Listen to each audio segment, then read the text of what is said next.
The play on the field, the courts, and the ice is just one part of sports. Behind every game are the people hard at work so we can enjoy the action. They're the owners, administrators, agents, broadcasters, and promoters who bring the games to life. Meet them when you go behind the game with Patrick Klinger and Bill Robertson.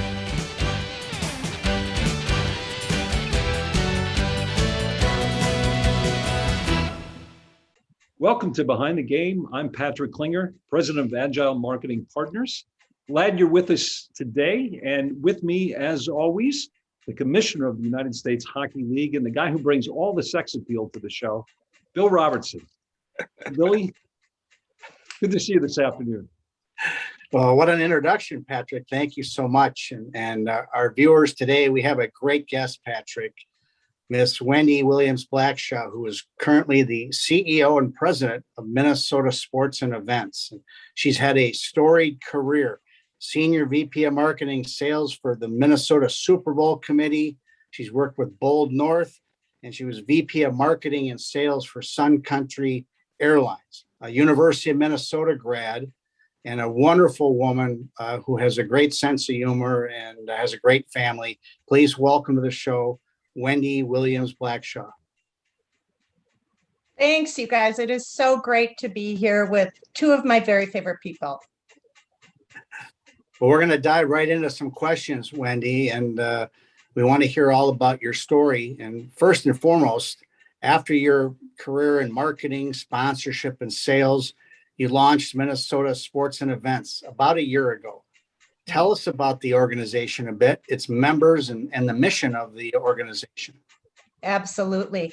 So about 18 months ago, Bonnie Carlson, Melvin Tennant, and Terry Mattson, the presidents of the three CVBs of Minneapolis, St. Paul, and Bloomington, came to me and said, you know, we've been bidding on and winning all of these amazing events, the Super Bowl, Men's Final Four, MLS All-Star, Ryder Cup, but what happens is that there's one group that goes out and bids on the event, one group that goes out and negotiates the bid, and then a whole nother group that comes in and executes the bid. We're the only region that does it that way. We need to put together a regional sports commission that does all of those things. So we bid on the event, we execute the event, and we form relationships with these event organizers, with the leagues that carry on for years and years. And we were told by one of the event organizers that really, if we wanted to sort of take things to the next level, that's what we really needed to do. So we spent about 6 months analyzing other sports commissions, looking at what models they used, and about a year ago, started Minnesota Sports and Events, which is a 501c6. We have all of the sports teams represented on our executive board.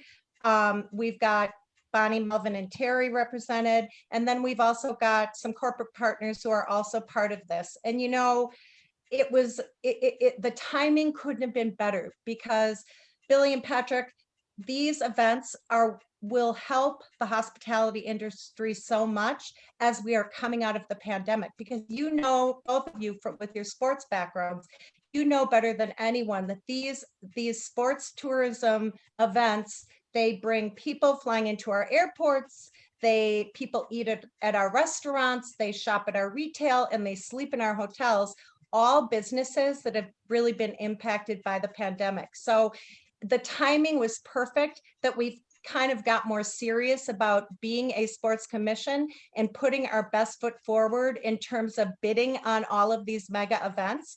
So for the past year, we have been fast and furiously bidding. We've bid on probably 15 to 20 large scale events over the past year. We are a finalist for the Special Olympics USA Games in 2026. We are the finalists for the Olympic trials for swimming in 2024 and 2028. And we are in top consideration for a lot of other bids. So we are really working hard to bring these big events to our region. And we've developed a great reputation for setting the bar really high and doing a great job on these events. Super Bowl, Men's Final Four, Ryder Cup, all of the events I mentioned. We have a reputation of really doing a great job. So event organizers really do love to come to Minneapolis, St. Paul, and Bloomington, also because of Mall of America, because of the airport, because of our urban footprint, because of public transportation. There's so many reasons. So it's been going great, but we've got a lot of work to do. But it's been very exciting. Hey, Wendy, in addition to leading Minnesota sports and events, you're also the CEO of the 2022 Women's Final Four that's coming to Target Center next April. How are you managing those two jobs simultaneously? Because, running the Final Four is a big job in and by itself. Right. I'm not quite exactly sure what I was thinking. I will say Debbie Estes, who both of you know, is my co-executive director for Women's Final Four. For that very reason, Patrick, it became clear very early on that there was probably no way that I was going to be able to do Minnesota sports and events as well as the execution of Women's Final Four. We're also the 50th anniversary of Title IX. So we have created a whole platform of events, of experiences, of programs around Title IX. So it's almost like we've got Women's Final Four and we've got this whole Title IX platform going on as well. So Debbie is helping me out with that. And we've got a great team of people who are doing that as well. So I've got an amazing team, and that's really, the reason that I can do it all. But if we win another event, if we win another bid, we have to form another local organizing committee. So we're trying to figure out how all of that works right now. Wendy, there's all sorts of competition in North America and in the US for large events that draw fans and media attention. What do you think, in your mind, are the major selling points for the Twin Cities versus other cities across the country? That's a great question. And I mentioned some of them. The fact that we have just a top-notch airport, an international airport that people can fly in from all over the world, is a huge, huge benefit to us. The fact that we have a sophisticated metropolitan urban community with a lot of restaurants, a lot of entertainment, a lot of activities going on. You don't just come to Minneapolis and there really isn't anything to do. And we saw that during Super Bowl. We had activations out at Mall of America, and people were going out to the mall to spend days shopping. People were going to Wild Games in St. Paul. We have a lot of activity going on. So when people come here, they love it because there's so much to do. We also have a really a very passionate group of volunteers. And I experienced that during the Super Bowl. People are so friendly. It's interesting, when we were in Houston the year before our Super Bowl, Houston told us, make sure to bring on probably twice as many volunteers as you think you'll need, because 50% of them won't show up. So, we're like, okay, good advice. We'll take that into consideration. So we brought on a lot of volunteers. We had like a 1% no-show rate. And I think that is so indicative of how passionate Minnesotans are about their city. Whenever we have these big events, our Minnesota people love to come out and talk about what a great market this is, talk about what a great city this is. So that's also a huge benefit. Another benefit is that we've got a very engaged corporate community. And, for Super Bowl 52, we had to raise $60 million, and that was done purely through corporate sponsorship. That probably is not a feasible template moving forward. We're going to have to figure some other funding mechanisms out. because the corporations cannot continue to fund these events 100%, but it definitely is a benefit to us. We have a lot of corporations who love these opportunities. We have, I already have 16 partners who have engaged in Women's Final Four and Title IX, and they're doing it because of the opportunities that they see for brand exposure, for brand alignment with Title IX, for a lot of the activities that we do. So having that engaged corporate community, they don't have that in the same way in Kansas City. They don't have that in the same way in Cleveland that we do here. So, and then also the fact that we have really knocked it out of the park, so to speak, for the events, the mega events that we have had here.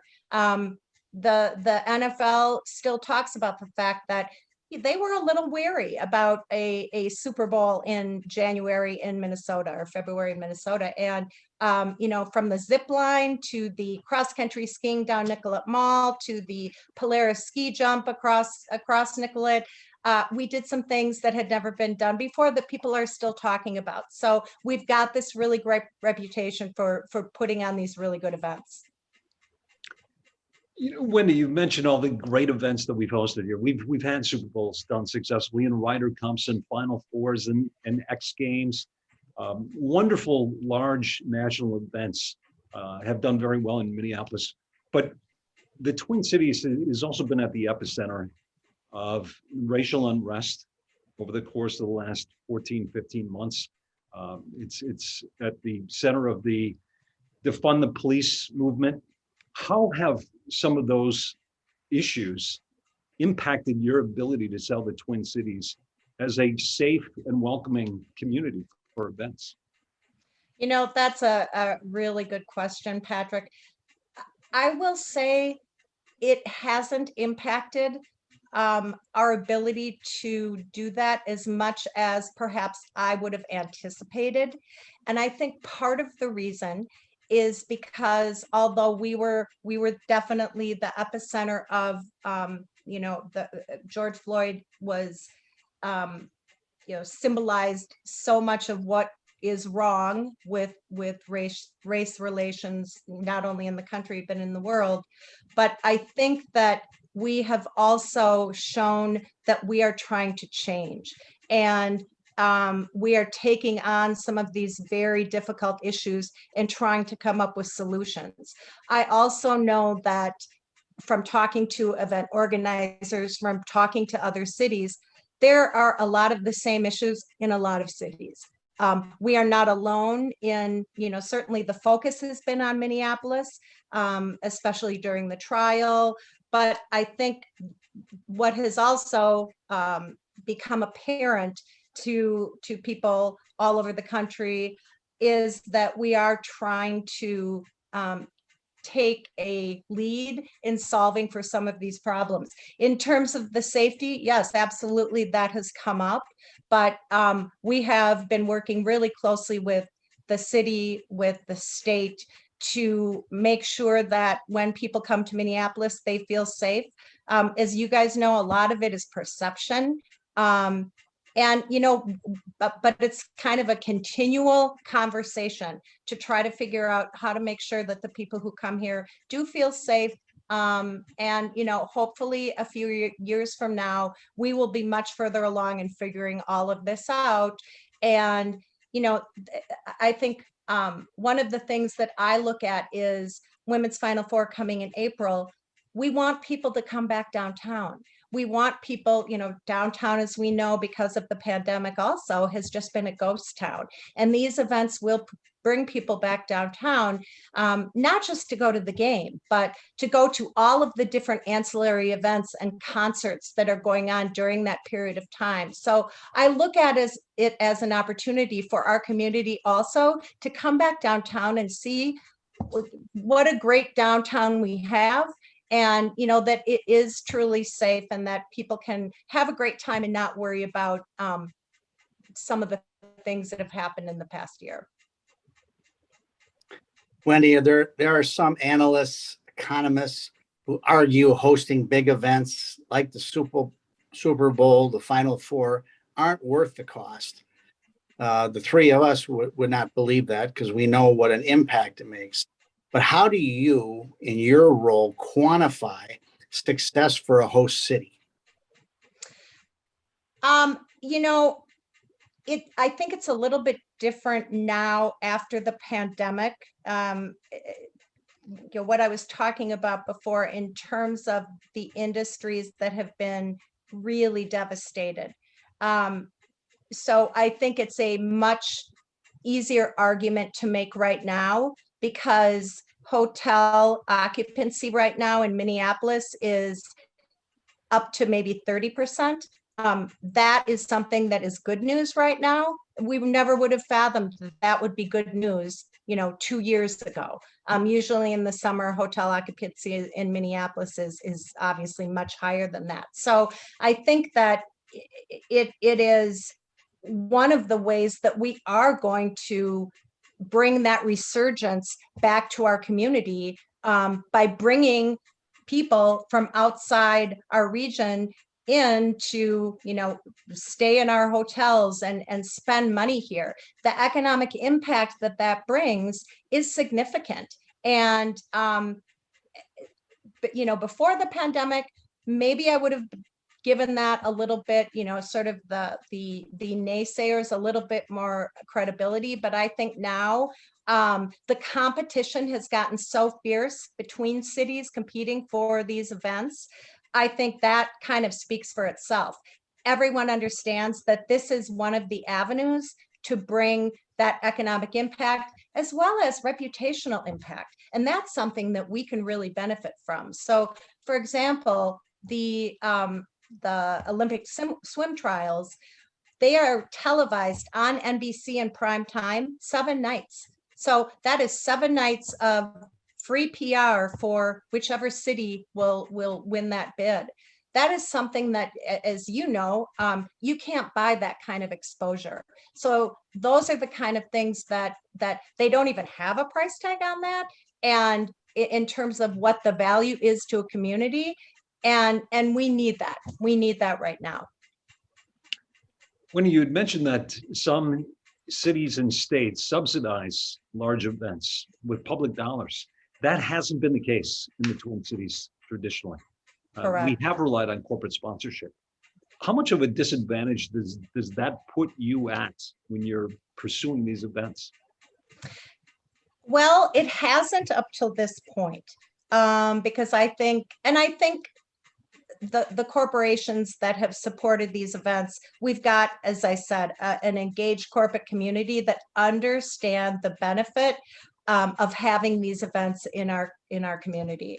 But moving ahead with the increased competition, with some fatigue from the corporate community, as well as we've just been through a pandemic, and there are some of our corporations that don't have the budgets to invest in some of these events that they once did. So I think if we want to stay competitive, we are going to have to figure out a funding mechanism that lives alongside of corporate sponsorship, of some of the sports commissions charge management fees. Some of the sports commissions put on events. So there's a lot of different ways that sports commissions generate revenue, and we're looking at all of those things right now. Texas is a great example of, when we went down to Houston to see what they were doing for the Super Bowl, they told us that they got a check right at the beginning, kind of as seed money, $30 million. And that was out of that Texas Ahead Fund, which is the fund that all of the tax revenue from these big events goes into a pot. And then future events can access that money for seed money for their events. And so we're looking at all of those kinds of models and trying to determine what makes sense for Minneapolis, St. Paul, Bloomington. If we determine that it needs to continue to be just 100% corporate funding, then we'll deal with that. But I probably would anticipate that the event organizers, the leagues, will be less inclined to continue to give us these big events, because that is a little bit more risky. That is a little bit more of a risk than having at least a partial, part of that money up front when these events are starting. Wendy, we are taping this episode a few hours after the opening ceremonies of the Summer Olympics in Tokyo. I've had the privilege of working the Olympics Summer Games in Los Angeles in 1984 and the Winter Olympics in 2002 in Salt Lake City, in 2006 in Turin, Italy. Great experiences, mega production, great economic impact.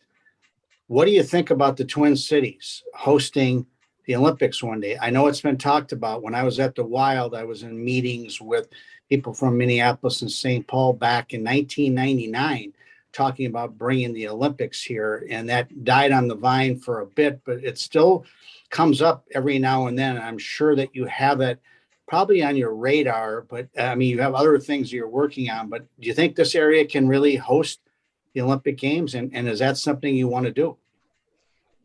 Anything is possible. Let me start there. I will probably be retired by the time that happens, since LA is in 2028, and I don't think probably we would be getting one shortly after that.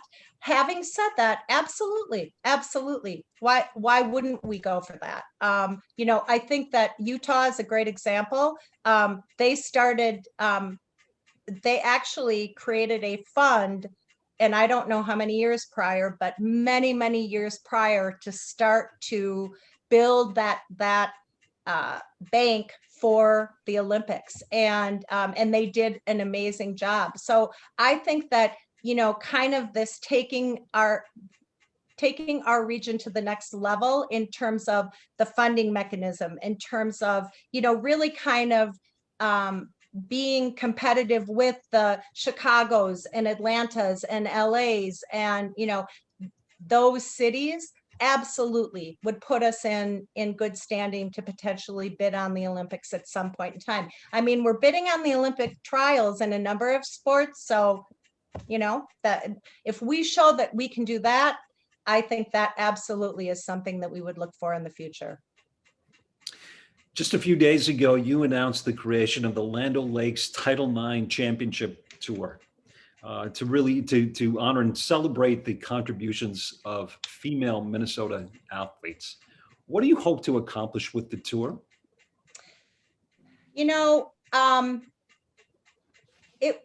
When I realized that 2022 was the 50th anniversary of Title IX, it was like a gift from heaven. I mean, it wouldn't have been the same to celebrate the 51st anniversary of Title IX. So it was one of those things where it was like, this is such great news, because we've got the most amazing history. We've got the most amazing women who have trailblazed for Title IX. I would put us up against any other state in the country. From Lindsay Whalen to Anne Bancroft to Jessie Diggins, to the list goes on and on. And how that kind of all came about is when we started to talk about what we wanted to do, we knew we didn't just want to do something in April of 2022. We wanted to celebrate the women who have really made a difference and who have trailblazed for, for the generations to come. And so we reached out to Dr. Mary Jo Kane, who founded the Tucker Center at the University of Minnesota, and asked her to come up with a committee of women who would choose these 11 Title IX honorees. And so she put together a committee, and they put together criteria, and they chose 11 women, and then also came back to us and said, we chose the 11 honorees, but by the way, there are so many amazing people who have had such an impact on female athletics that we can't stop at 11. We are also going to have an honor roll of 50 women or 50 people. So we've got, 60 some people who are going to be the honorees. Their images are on this beautiful bus. And we have a Black artist from Minneapolis who has painted these images, Leah Rose Jackson, who is incredible. So this bus will go around the state and celebrate really these women, as well as all the women who have come before. And the stories, you guys, the stories are incredible. Like Peg Brendan, who in the 70s sued the Minnesota State High School League because her school would not let her play on the boys tennis team. So she sued the high school league and won and got to play on the tennis team, and now is a judge. We all know Lindsay Whalen, Jessie Diggins. I mean, there's names we all recognize, but then we've got a Special Olympian, a gymnast who has just done amazing things. We've got a woman who, Annie Adamsack, who won, I believe in her senior year, every sport she competed in, she won a state championship. There's all these incredible women who have done things, who have made it possible for my daughter, who is 21, to not even fathom that there was a time when girls didn't have teams. When I talk about Title IX, it's hard for her to even imagine that there was a point in time where girls played their basketball games at halftime of the boys basketball games in t-shirt, and they had to put their numbers on their t-shirts and tape.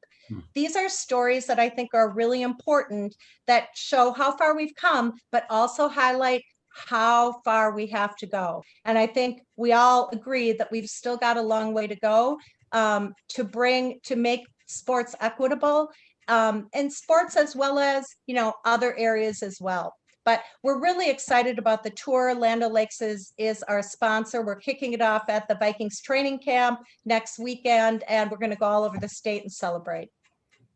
Well, it's exciting news overall, and what you're doing for women's sports and giving it even more exposure will help all young girls and women who want to succeed in the world of athletics, give them that opportunity. But we're running close to out of time here, Wendy, but I had one question, and Patrick and I discussed this earlier, and this is non-related to any of your work stuff, more of your passion. You're a well-known Green Bay Packer fan. So, hey, I should have known. So what's the deal with Aaron Rodgers and the Packers? Is he throwing his last pass? Is he coming back? Is he going to play in Oakland or in San Francisco, or is he going to play in Las Vegas, or what's going to happen there with the Packers this year? I have to say, my brother was just texting me this morning, and the feeling in Wisconsin right now is like, we're done with him. I mean, it's so funny. It's like suddenly everyone's talking about, Brett Favre is really the quarterback that we are still just honoring and loving, and everybody's kind of like, Aaron, you can go on and figure it out. My brother texted me and said, he's not going to host Jeopardy, so I don't know exactly what he thinks he's going to do. So who knows? Who Wendy, knows? thank you so much for being on the show. What a privilege. We've been friends for a long time. I know you've been friends with Bill for a long time as well. Great work. We're excited to see where the Minnesota Sports and Event goes. So thank you so much for joining us on Behind the Game. Thank you for watching, and we'll see you again soon.